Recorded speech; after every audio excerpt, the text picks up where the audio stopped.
भाजप नेते राज्याचे मुख्यमंत्री देवेंद्र फडणवीस 24 तारखेला भुसावळ येथे जळगाव जिल्ह्यातील भारतीय जनता पक्षांच्या नगरपालिका निवडणूक लढविणाऱ्या उमेदवार व नगराध्यक्षपदाच्या उमेदवारांचा प्रचार करण्यासाठी आले होते।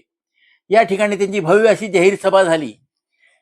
या कार्यक्रमात सर्वप्रथम त्यांनी जळगाव जिल्ह्यातून बिनविरोध निवडून आलेल्या लोकनियुक्त नगराध्यक्षा जामनेरच्या लोकनियुक्त नगराध्यक्षा साधना गिरीश महाजन यांचा भव्य असा नागरी सत्कार केला। हा क्षण जामनेरकरांसाठी अभिमानास्पद असा आहे। जामनेरकरांनी साधना महाजन यांना बिनविरोध निवडून दिल्याने त्यांचा जिल्ह्यातच नव्हे तर राज्यात गौरव होत आहे, त्याचेच हे प्रतीक म्हणावे लागेल। मुख्यमंत्री फडणवीस यांनी आपल्या भाषणात संपदा मंत्री गिरीश महाजन व साधना महाजन यांच्या कार्याचा मुक्त कंठाने गौरव केला।